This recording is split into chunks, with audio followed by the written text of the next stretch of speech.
In American culture, women are taught to be perfectionists, and Black women, well, we have the Black tax. We have to be twice as good in order to get to the same place as white people who are half as good.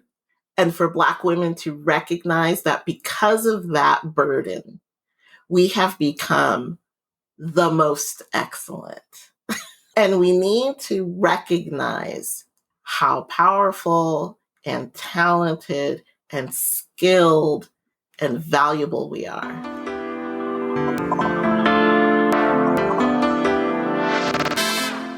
Hey everyone, welcome back to Flourish in the Foreign, the podcast that celebrates, elevates, and affirms the voices and stories of Black women living and thriving abroad.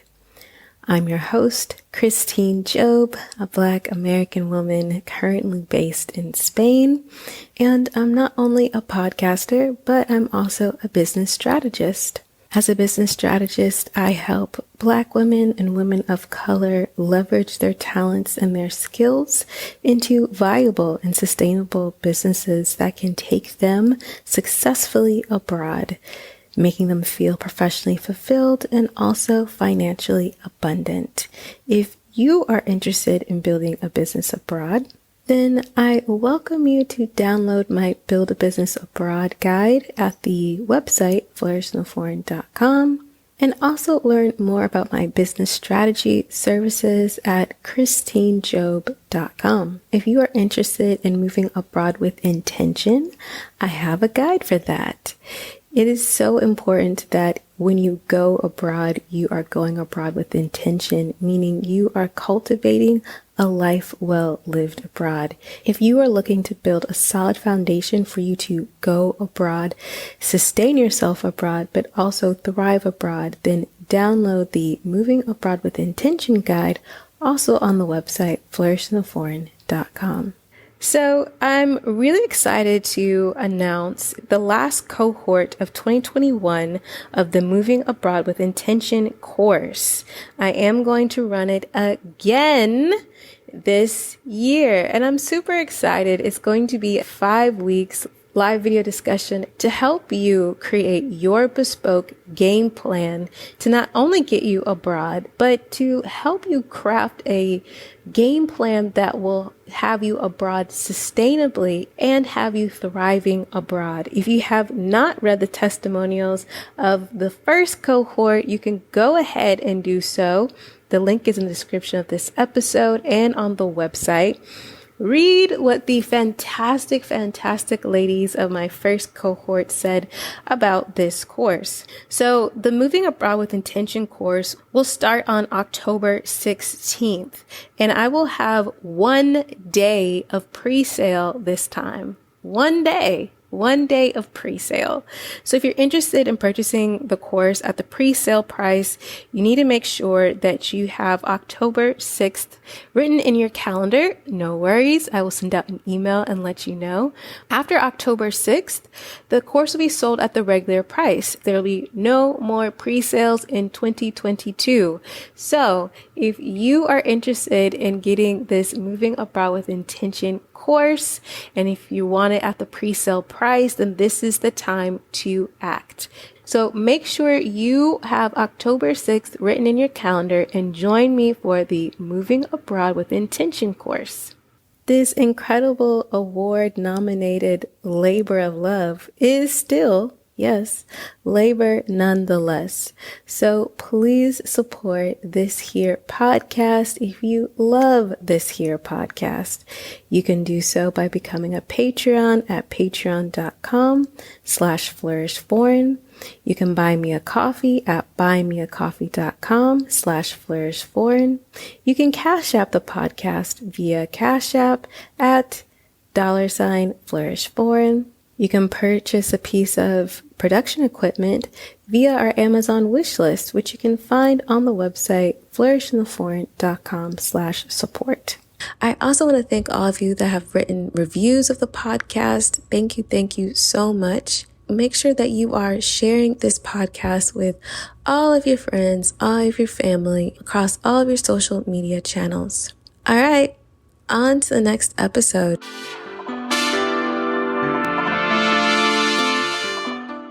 Today's guest is Wendy, and I really enjoy Wendy. Wendy and I have collaborated before, and I really love her energy. I think through her story of going abroad with a company, becoming a digital nomad, and then repatriating, she really shares some key insights on all these different stages of living abroad, emotionally, the things that you go through, and how to persevere and how to pivot. I am super excited for you guys to hear this interview, so I will let her tell you all about it. My name is Wendy C. Williams, and no, not that Wendy Williams. And I am 52 years old, and I am currently living in Portland, Oregon, but we'll talk about the 3 years I spent living in England, and then the additional 2 years after that I was a digital nomad. It was such a life-changing experience. I literally experienced parts of me that I didn't know existed. And I expanded in my own very real experience of my personal power in the world. And I stepped into the embodiment of something I always felt when I was at home, which was that I am a citizen of the world. I am grateful that I was born in the US. There's a lot of privilege that comes with that, of being American, especially when you are in another country. And the United States is a very, very, very convenient place to live. There's conveniences everywhere. But because my family was always so racially mixed, I really always felt more allegiance to being human and being of Earth and embracing the whole planet instead of just being super focused on being American. Well, I think I got the travel bug from my mom. We were constantly having road trips, and my mom was never afraid to have a really big road trip. So I was born in Anchorage, Alaska. And on my father's side, there's Jamaican ancestry. So I'm like the living embodiment of the movie Cool Runnings, Jamaica, and a very cold place. And so I grew up in Vancouver, Washington, which is really close to Portland, Oregon. It's right across the river and is considered a suburb of Portland, Oregon, even though it's in the state of Washington. And that's where I grew up until I was 18. And since I graduated from high school, I've lived in 7 different states because I always wanted to live abroad. In fact, my first big leap out of the Northwest was to follow a boyfriend to Mobile, Alabama, right on the Gulf Coast. And I thought to myself, being a West Coast girl, really liberal, really educated, moving to the Deep South was going to be as close as I could come to living overseas and still be in the United States. And that's why I decided to do it. So I started experimenting, living in different cultures, really, in the United States before I made the leap to living overseas. I asked Wendy if she attended university, and if she did, if she had the opportunity to study abroad. I did not go to college right after high school, even though I should have. I actually think it was racial discrimination that I didn't. In high school, I was always in the scoring in the top 10 percentile in the nation in national tests. And I was always one of the top either 5 or 10 kids in school as far as my grades. And so I was really visible academically, but I had no support. not from my family because of my religious upbringing. My mother happened to belong to a religion that didn't emphasize college. And then the teachers didn't support me in pursuing a college degree. I think it just literally didn't occur to them, which was a racial issue because I grew up in an extremely white area. In fact, I would say it was probably 99% white where I grew up. And so I dabbled in college after I was working full time after high school. I got about a year's worth under my belt while I was working full time. And so I dropped college until I moved to Kansas. And I had a really short window where I didn't have to work. And I thought, now's the time to get my degrees. And by that time, I had spent years in the corporate world as a consultant as well. And so I worked my college degrees like I worked a job. I was a grown adult. I was in my early 30s. I was quite professional in the tech industry. And so I knocked out 2 degrees in 3.5 years. I asked Wendy to describe to me what her journey to moving abroad looked like, and if there was a turning point in her life in which moving abroad really became a priority. It's really interesting. There wasn't a turning point that I was conscious of. I think it was always just in me. I grew up as a Jehovah's Witness, and those are the people that knock on your door with the watchtower and awake and hand out the magazine. The stories that we were being told were stories of other Jehovah's Witnesses all over the world. I remember I knew what Malawi was when I was like 6, some African nation that I had no prospect of going to, but I knew what was going on there because it was talked about all the time in my church, what Jehovah's Witnesses were doing all over the world. And then my family was really mixed racially. And then married into the family was Black, white, Filipino, and Cuban. And my mother brought us intentionally to a racially diverse branch of the Jehovah's Witnesses Kingdom Hall. So I was always around lots of different races. And that was normal to me. I always called it growing up in the Rainbow Coalition. My family was the Rainbow Coalition, and my mom put us in environments where we experienced people of different cultures. And my mom loved a road trip. And so as a kid, I fell in love with the big road trip and always loved traveling. And so it was really kind of woven into the fabric of my being as a child, the idea of traveling all over the place. So I would say about 10 years before the opportunity showed up, I had an idea in the back of my mind that I wanted to move to England. I don't know where it came from. I didn't spend a lot of time studying England. I didn't know a lot of people from England. It was an intuition, I think. And I was working for a software company. Within 6 months of getting that job, they opened a European division and they were sending people over for 2 weeks at a time. And they made an announcement and said, we'd like to send people over for longer to export our company culture in the new European office. We want things to run there like it's run in the US. Are there any volunteers? And I immediately raised my hand.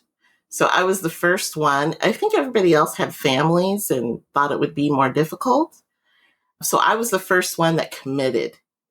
And so the company started the paperwork. It took 2 years after I raised my hand before they were ready to send me. But because I was committed, they did the work with the government of the UK to be able to have work visas that allowed people to stay for 2 years. So I raised my hand. The company got their act together and sent me for a 2-year secondment, which turned into 3 years. But I just knew in my heart and in my head, I had a really strong intuition that I wanted to live overseas. I was always curious about the world. I never wanted my life to be small. I wanted adventures and I loved taking risks. And so when I had the opportunity, I just jumped at the chance. So I was helped over by a company and they had a relocation specialist, but my company was a small company. So I didn't get a lot of the big perks that people that work for really large companies get. I had a lot of friends that worked at Nike and was asking them, because Nike sends people to different countries all the time. And I was asking my friends, what is it like? What are the kinds of things that we need to pay attention to? And their experience was like caviar hors d'oeuvre compared to a slice of salami on a Ritz cracker that I got. It was a big difference. But I was able to talk to people that I know working at companies that had similar experiences of what I should look for, what I should ask for, what I should look out for. I asked Wendy to describe to me how did she eventually settle into life in London? So I wasn't so smart. I call it death by 1,000 paper cuts because what I didn't realize was that the things that I no longer thought about that were automatic as an adult, I had to relearn. So it took me weeks to figure out how to send a piece of mail because in the United States, the mailbox is attached to your home or at the end of your driveway or in a box at an apartment complex or a subdivision. In England, their mailboxes are like one to an entire neighborhood. Like you often have to drive to find the nearest mailbox and it could be overgrown by ivy and you wouldn't even see it, and it's like the shape of a fire hydrant, maybe 2 feet taller but not very tall, not as wide as what we see in the United States. There's these little columns that are easy to not see. And so that was my introduction to, oh, yeah, the world works really differently than the US. And those conveniences that I was used to may not exist. It took me forever to figure out how to make phone calls. Okay. Doing mail, making a phone call. They made a change in the history in the UK where you didn't have to put a one in front of the number or you had to put a zero in front of the number. And at this a year, which was 2014, they did not tell you whether you needed a zero or a one. You just had to figure it out. And it's because life is catered to people who grow up in one place and know everything about it. So there's all of this stuff that isn't said that people that are native to the area just know, and foreigners would have no clue until they figure it out. So there was just a ton of little things that I just didn't know how they functioned in the UK. And so I had a lot more stress because I had to figure out the basics of how to live and understand things that I hadn't had to think about since I was like 5 years old. So it was really stressful. I was pretty isolated. I worked a lot. And it wasn't until I had a conversation with a French colleague who said, "Hey, Wendy, you're working too much. Let me tell you a story about how I used to be like you." Realized that companies are not as loyal, even though you're a hard worker, and you have one more year here. Take advantage of it and see the world, which snapped me out of my workaholic ways. And I decided that every bank holiday, Europe has more holidays than the US, that I would go to a different country. And so the first year, I didn't do a whole lot. I was overwhelmed, stressed, worked all the time. and was just trying to figure out how to function and get used to functioning in a different society with different ways of doing everything. After the first year, I moved from the city where my office was, and I found my sweet spot in Richmond, which is a really well-to-do suburb of London. It's like on the outer ring away from London. So London is a hub, and there's a big circular freeway called the M25 that encircles London and a huge amount of suburbs around it. It's an enormous area, but it's all inside of a ring. It's all inside of a big circle that's encompassed by this freeway. And I was on the outer edge of the circle away from the center of London. There's a lot of celebrities living in the area, huge parks, lots of shopping. And I found a house, and they called it a house. In the United States, we would have called it like a townhouse or maybe a condo. But in England, it was a full-blown house, everything smaller. It was the most incredible location. I was half a block from the Thames and the boardwalk along the Thames. I was a half a block from a little boutique alley with pubs and shops and restaurants and really cool places to go. And then another half block from that boutique alley was the main street, the center of the town that I was in. I settled in Twickenham, England. It doesn't get more English than that. Twickenham is where I lived. And so it was so convenient. I could walk to the train station. It was a 7-minute walk. So I would walk to the train to get to work and to get into London to visit clients. So I was doing a lot of walking. You didn't need a car. And it was just beautiful and convenient and fun. And so it really took me a year before I started really enjoying England, and I knew it well enough to get around and start exploring and finding where to get my black girl hair supply. It was literally like an hour-long journey on the trains for me to get to the big warehouses where I'd have all the black hair care supply that I needed. Then I started enjoying England. And it was after I made the commitment of every holiday to visit another country, I ended up visiting on my second holiday, Venice, Italy, and found the man that would become my fiance. And then I started spending 4 and 5 day weekends in Venice, Italy for the rest of the time there. I was curious to know how British work culture was different to American work culture. Oh my gosh, that was so fascinating to me. So I worked as a project manager at a software company in the consulting wing, professional services. And I was used to running projects for our most valuable customers in the US. So whatever the biggest sales deal was, I would get that project. And it was normally huge projects.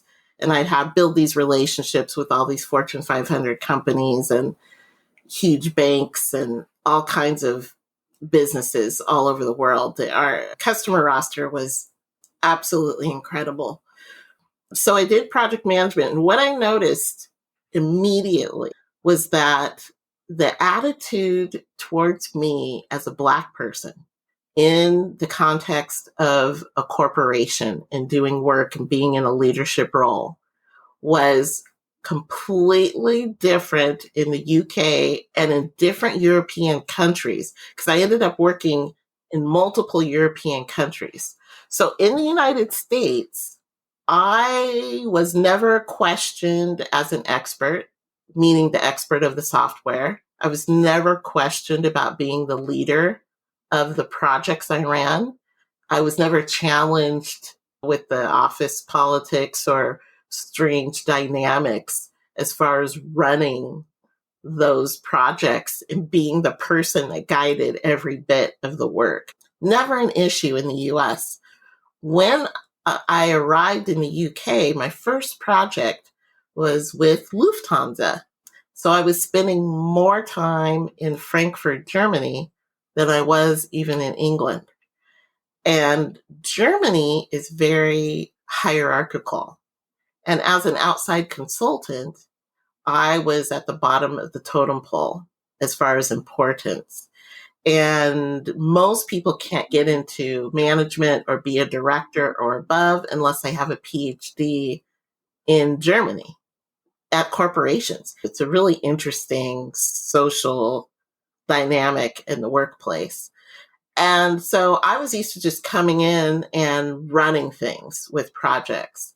And that was simply not the case at Lufthansa.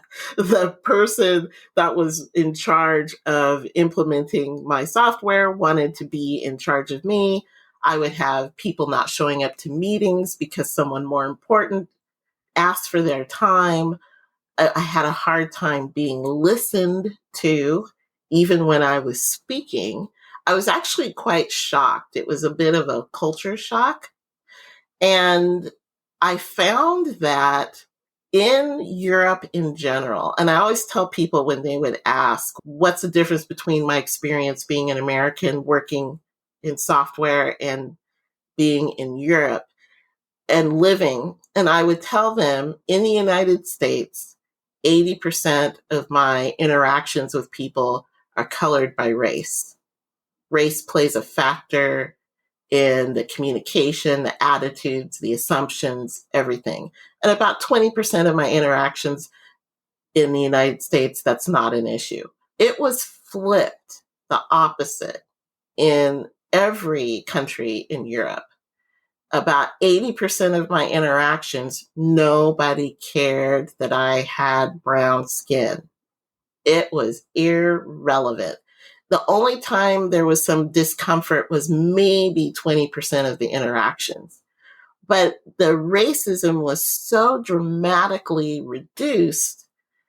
It's like a part of me that had lived being vigilant about my own intelligence, about my own value, about my own credibility in the United States was freed up to pursue other things that were personal to me. So it was like I got back a huge part of myself because I was no longer preoccupied with not being assumed to be a criminal because I have brown skin, like is assumed in the US. What was fascinating is that being a woman in a leadership position was more of an issue in corporate life in Europe than being Black. So I kind of swapped one big issue for another. So it was being a woman, it was people were more hesitant to allow me to lead and would sometimes defer to a male colleague, assuming if I had a male colleague in the room, that that was the person in charge, instead of recognizing that, no, I'm actually the leader of the project here.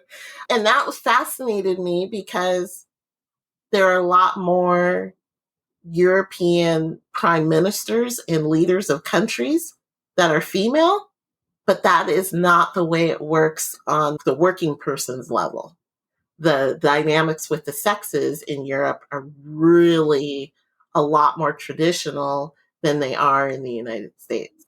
I'm always curious about politics because I feel that if people aren't aware of geopolitics before they go abroad, living abroad makes you keenly aware of geopolitics.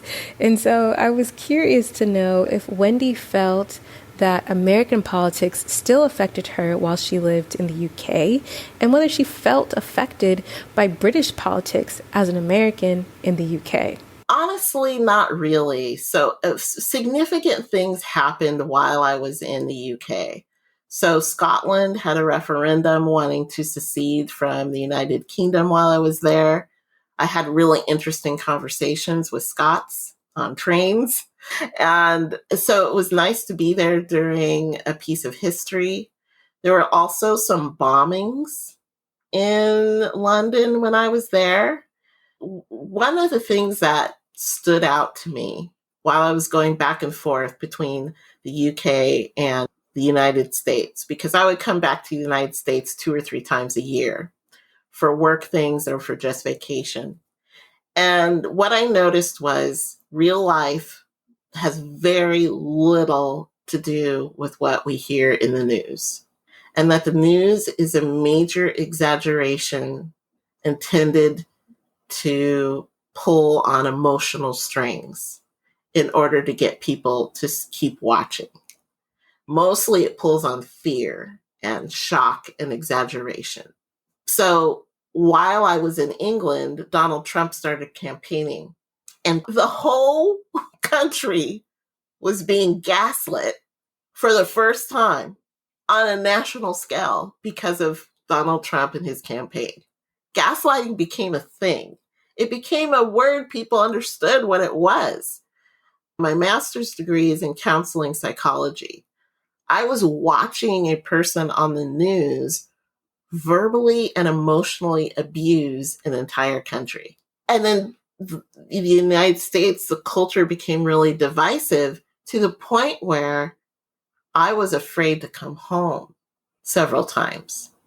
In 2017, I was afraid to come back to the United States. The level of violence and divisiveness is not necessary. It's not necessary to function, even though people who never leave their city and never leave their state and never leave their country don't understand that it's not necessary. They think that the way they live their life is the way life is, but it's not. And you know that if you allow yourself to have a wider point of view by experiencing different cultures.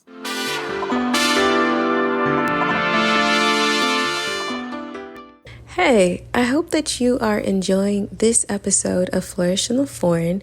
And if you are, please consider supporting the podcast by either becoming a Patreon subscriber at patreon.com/flourishforeign, tipping the podcast via Cash App at $flourishforeign, or buy me a coffee at buymeacoffee.com/flourishforeign, or purchasing a piece of production equipment via our Amazon wishlist at flourishintheforeign.com/support. I also want to invite you all to check out the plethora of resources that I have compiled for you all at the website flourishintheforeign.com/resources. You will find a book list to help you get, stay, and thrive abroad, as well as the Build a Business Abroad guide and Moving Abroad with Intention guide. All right. Let's continue the show.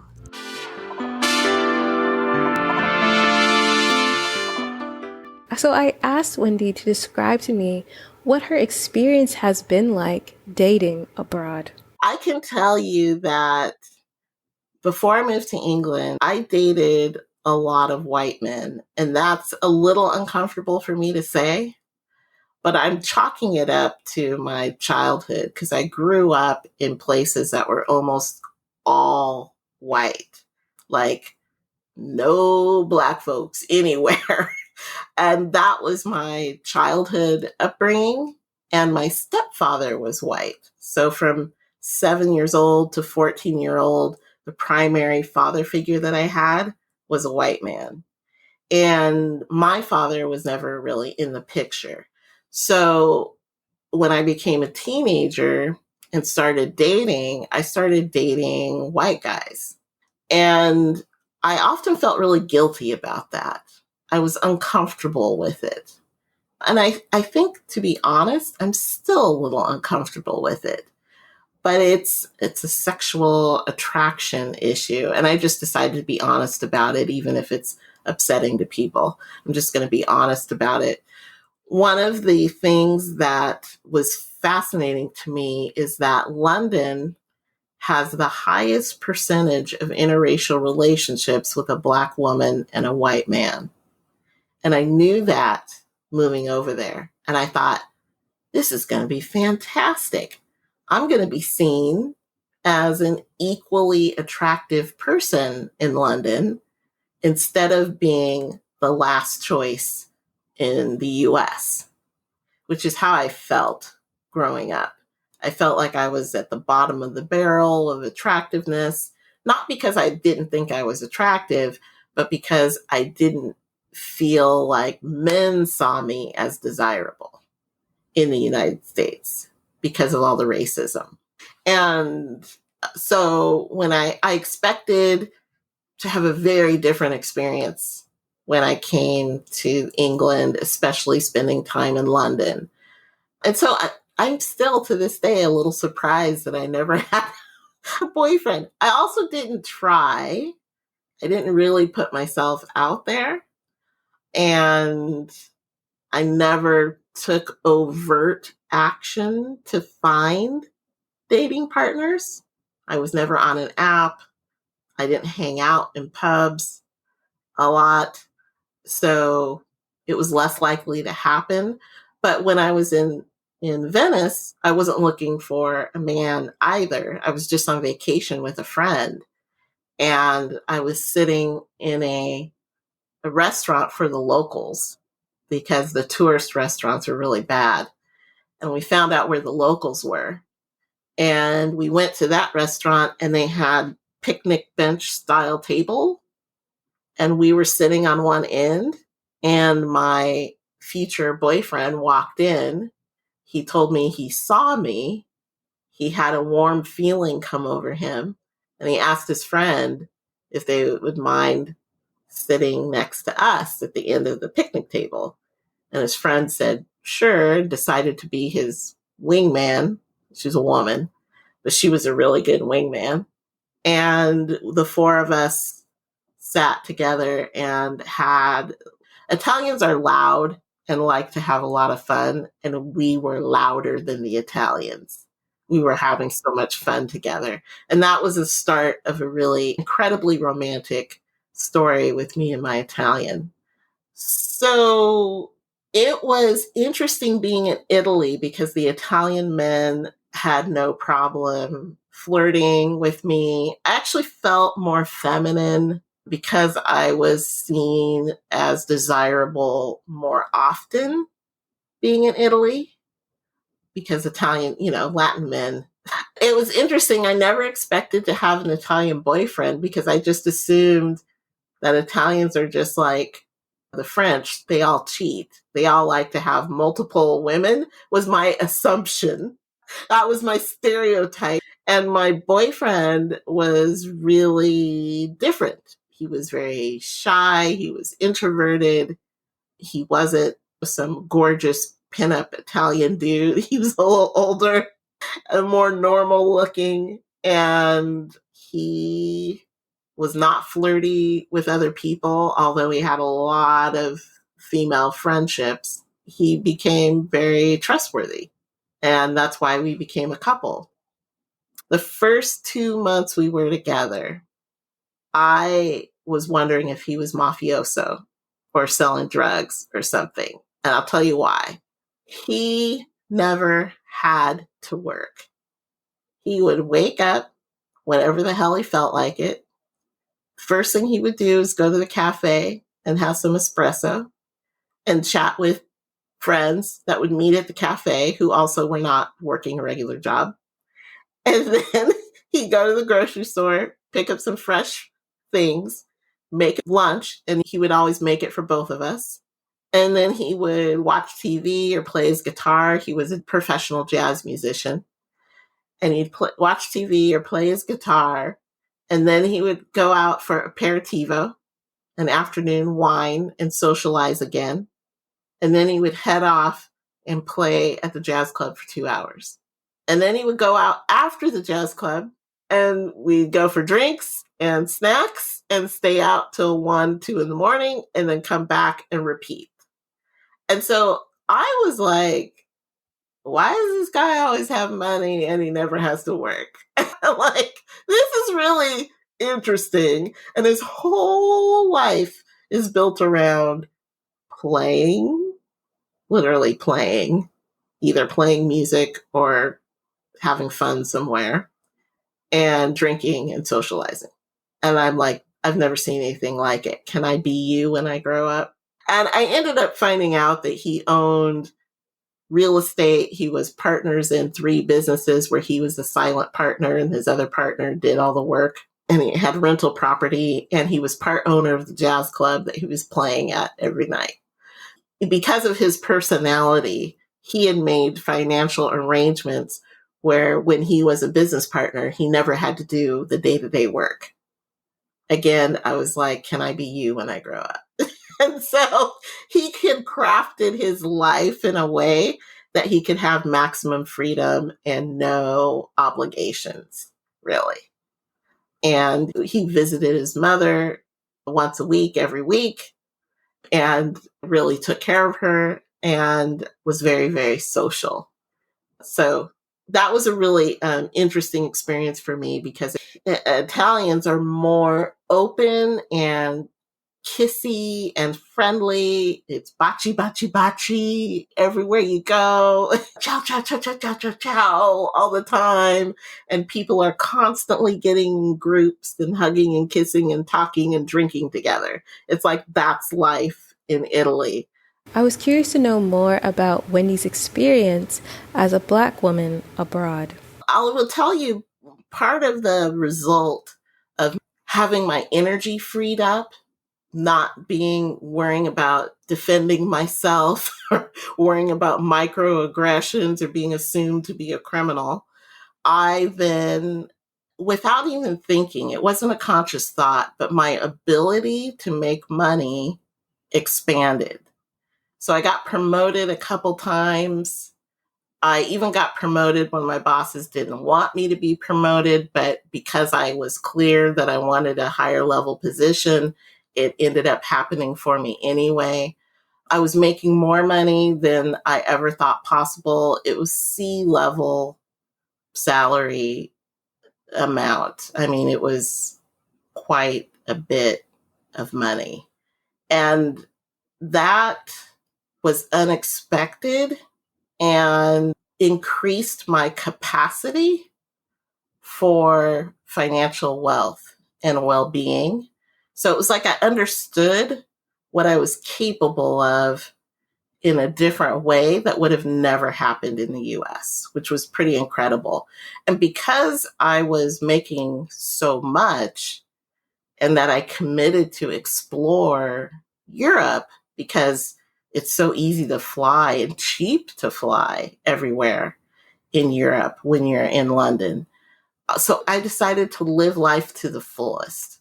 So I would go on adventures. I would take my boyfriend to Paris for his birthday, and we'd spend a weekend in Paris. We would go on road trips through Tuscany and stay at Agriturismos and drink the wine of the region and really have these amazing, authentic Italian experiences. And then I would have him come see me in London, and we would go see shows on the West End and stay in a hotel in Soho and just explore Borough's Market and London. And I had the time of my life. I had the time of my life. It was so expansive and so much fun and the fulfillment of so many wishes. When I would go shopping, it didn't matter whether it was a man or a woman. They'd say, "Oh, you're American. What are you doing here?" And I'd say, "Oh, my company brought me over. I'm working for a software company on assignment.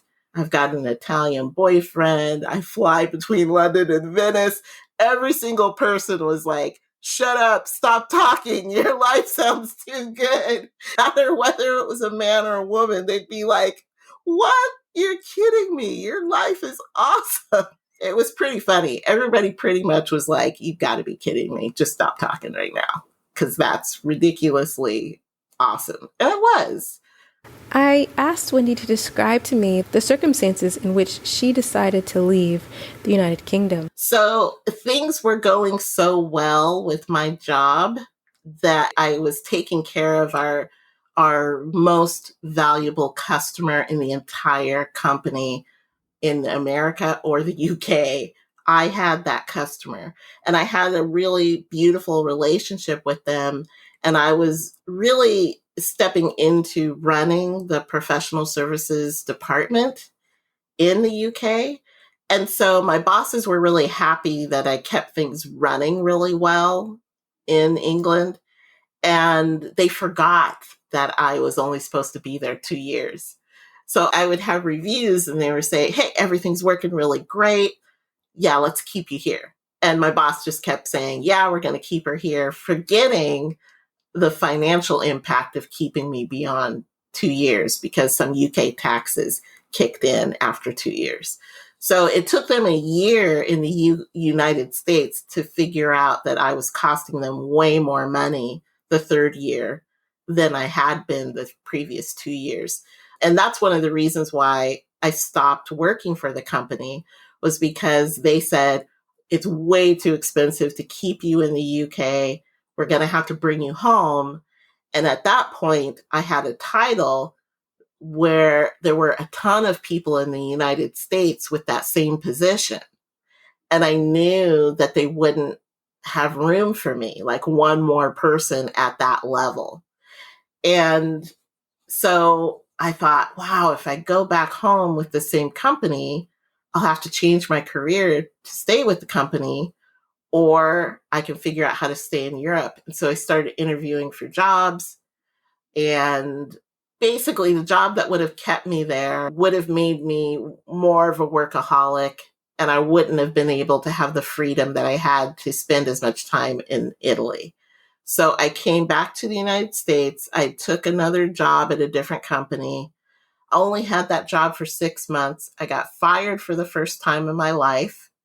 So I had spent 25 years in the tech industry and I'd never been fired.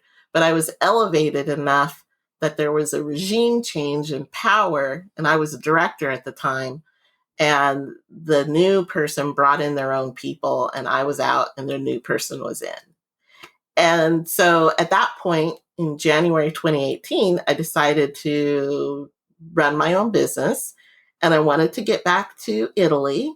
And so I started building an online business and devised a plan to rotate between Southern California, Venice, Italy, and Portland, Oregon, with occasional stops in London because I had friendships established in London.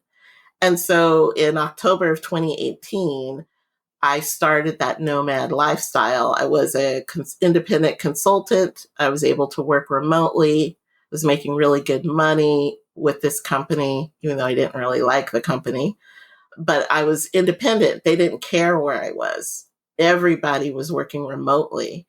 And so I planned out an entire year of the digital nomad life. So I bought my airline tickets for an entire year, going back and forth between Italy and LA and Italy and Portland, because in Italy, with your American passport, you can live there for 6 months without paying taxes. So you can live and work in Italy for 6 months without paying taxes, but you can only be there 3 months at a time. So I go 3 months and then 3 months in LA or Redondo Beach, California, then 3 months back in Venice, and then 3 months in Portland, and then 3 months back in Venice. And I learned how to buy airline tickets really cheaply. So I could get an airline ticket from LA to Venice for $400 and go back and forth and back and forth. And so I did that for a year until my relationship fell apart with my Italian. And then I came home, and then COVID hit like 9 months after that. And so my digital nomad lifestyle stopped. But before that, I planned it out. I saved money. I got remote work and was rotating and loving it. And I will go back to it after COVID clears up. I asked her what her process and journey of repatriation has been like for her. It's been really difficult, to be honest, to come back to the United States because the United States became more clear to me living on the outside of it. So I could observe it from a distance and I was no longer in it. It was like you can't stop smoking with a cigarette in your mouth. And I had the space in living in Europe to take the cigarette out of my mouth. And then I was like, this is what it feels like to not have the cigarette in your mouth.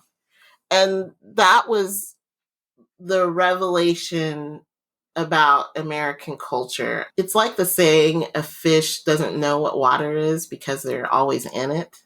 And when it came to the racial dynamics, I believe I came to an enormous amount of clarity having the space to be away from it.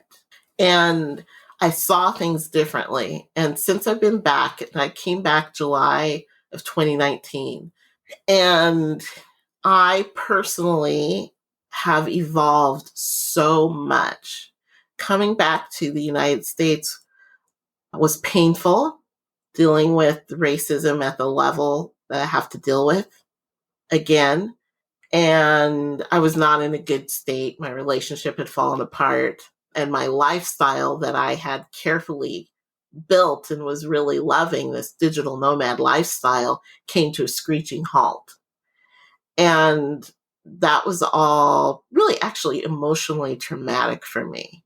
So I spent a lot of time recovering, but in my recovering process, I found my power as I chose to heal myself. When I was in England, I got a really big ego because I was making a ton of money and I was living this fabulous international life, and I was flying around to all these different countries and working in all these different countries, and I got a really big ego.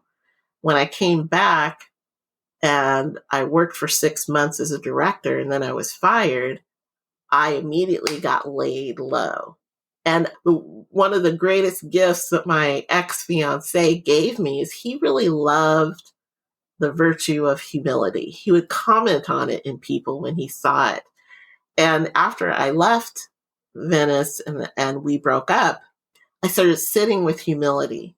And I thought, I want to embody humility without diminishing myself. And so I created my own definition of humility that did not require that I be less than. And that was simply saying and embracing that at all times, at every moment, I'm a beginner with something and I don't know. And I choose to embrace the joy of discovery instead of feeling shame for ignorance or feeling less than or any of that stuff. I'm just like, my humility is I get to have the adventure of discovery. Yes, I don't know. And I'm not going to assume to know. I'm not going to assume I'm better than or this, that, or the other thing. I'm living from the point of view of joyful discovery with everything.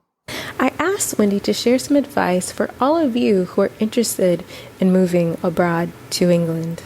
First, I'd say in American culture, women are taught to be perfectionists, and Black women, well, we have the Black tax. We have to be twice as good in order to get to the same place as white people who are half as good.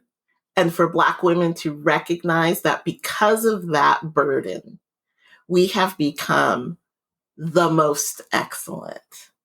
And we need to recognize how powerful and talented and skilled and valuable we are. Our work ethic and ability to deal with life and be resilient and be powerful people is way beyond the common person on the planet.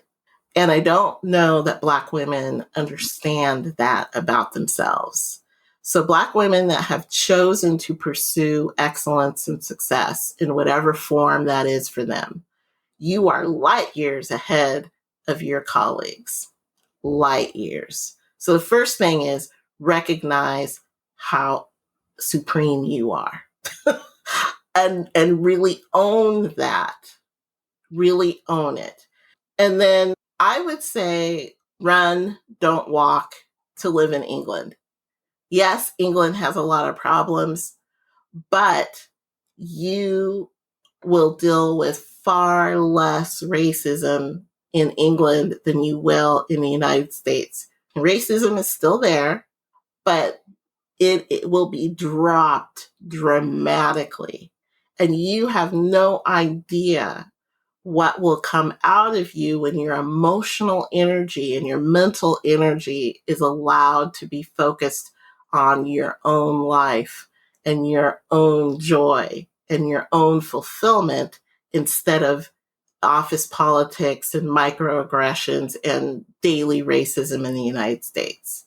So run, don't walk. If you have the opportunity to live in England, you can stay in England on an American passport without getting a visa for, I think, 3 months at any given year. If you want to stay longer, you have to have special visas for special reasons. So do your research, but try it out. Take a sabbatical and spend 2 months in England living there. Know that when you're visiting a place, it's very different than working in a place. So, for instance, I love London as a visitor. I hated working in London. I hated it with a purple passion. Do not wear high heel shoes in London. Everything's cobblestone and it'll eat up your heels. So if you have beautiful high heels, don't wear them. You have to walk everywhere. The tube is huge. There's just tons and tons of walking. Just have comfortable shoes and forget the heels. If you want to look cute and fancy, bring a bag, put your heels in it, put them out when you're in a restaurant or you're walking into the office. But getting there, forget it. Let go of the American culture, the way we socialize and isolate a lot, and embrace the culture of whatever country you decide to visit. In Italy, know that Italy is actually a young country. It's less than 200 years old. And previous to being unified as Italy, it was separate city states or separate little empires. And so the different parts of Italy still have different dialects, different cultures, and different attitudes. So if you're an American and you think of Italy, the Italian American experience we have is from the poorest part of Italy. It's from Sicily and Naples in the south. They have different food, different culture, different way of speaking, different way of living than the middle of the country, the Tuscany area, and completely different than the northern part of Italy. And you go from south, super poor, to the north, where it gets super wealthy. And so know that Italy is a mix of very different cultures with their own dialects and their own style of living and socializing and connecting and having relationships. Very different regionally. And understand that you have American privilege. It was embarrassing to me the entire time. This is how bad my American privilege was.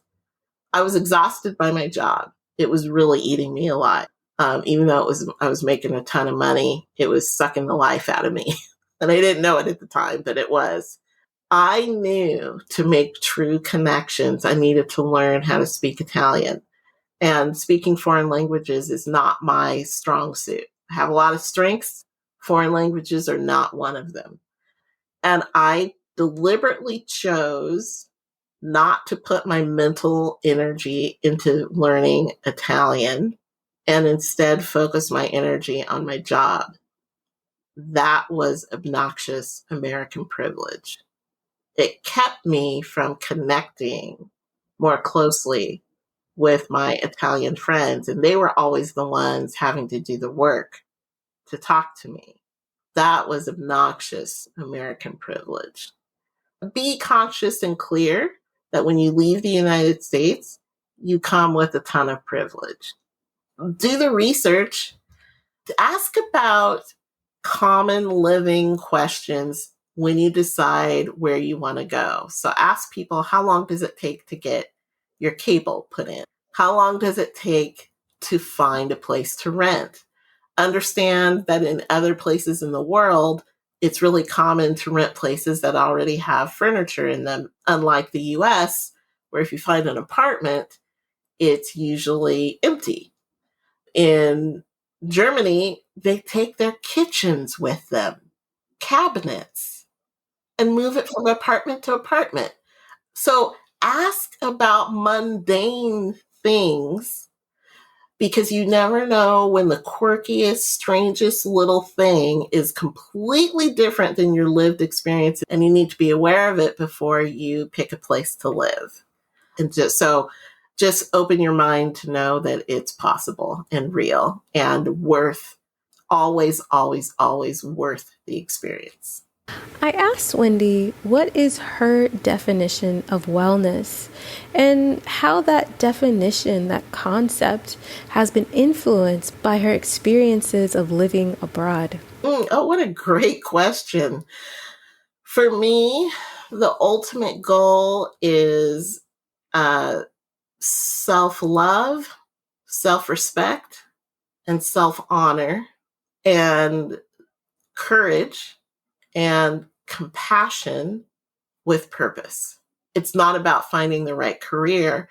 It's about finding the right way to be that brings joy, brings you so much joy that it overflows and spills out to people around you, and you have a positive impact to others. That to me is the ultimate life well lived. It's coming to the place where you're willing to be the one that loves yourself more than anyone else. And not only do you love yourself, but you respect yourself enough to be willing to be this person that's solely responsible for your financial well-being. You care enough about yourself and honor your body to be the caretaker for your physical well-being. You honor and respect yourself enough to develop the courage to have boundaries so you have good emotional and psychological well-being.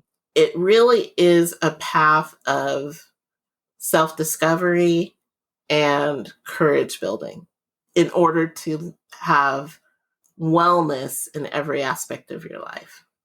Thank you so much, Wendy, for sharing your story. You can learn more about Wendy by going to her show notes at flourishintheforeign.com/episodes/Wendy. As you guys know, as I've mentioned before, Flourish in the Foreign is becoming a seasonal podcast. So that means we will not be having continuous drops. It also means that in the future, seasons will not have 50 plus episodes in them. No, not like this season 1. Even when the podcast goes on hiatus, you can still stay connected to Flourish in the Foreign because I am launching a Flourish in the Foreign community and I'm really excited about it. I envision a space in which it is intentional and heartfelt and really centers wellness. I envision a place full of support and really good resources. This is the first time I'm creating this kind of community and membership, and so it is going to morph with your opinion, with your help and your guidance. But as it stands now, I'm going to launch this membership and we're going to have chats with past podcast guests and some moving abroad experts, being either tax professional or relocation specialist or what have you. So I'm really looking forward to creating a space where it can be safe and it can be a warm and amazing space. So if you are interested in learning more about the membership, knowing when it's going to launch and being a part of the founding members, then go ahead and sign up for the membership waitlist. I'm really excited about it. All right. Thanks so much to Zachary Higgs for producing the music of this here podcast. If you're in need of music for your next creative endeavor, he is definitely your guy. You can find all of his information in the show notes of this episode. And please remember that it's not about getting abroad. It's not about being abroad. It's about thriving abroad. So go abroad and cultivate a life well lived. See you next time. Bye.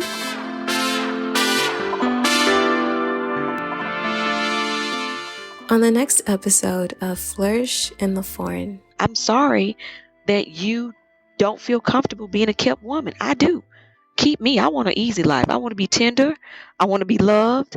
There's nothing wrong with going through a season of being cared for. And I think sometimes as Black women, we don't even know how to allow that to happen. And then other Black women will be like, oh, out of fear, like, oh, there's something wrong with that. But our Caucasian counterparts do it all the time. And they are allowed to have seasons where they sit back and relax and explore other things and talents and gifts. And when we do it, we have to take on the burden of, but where is the labor?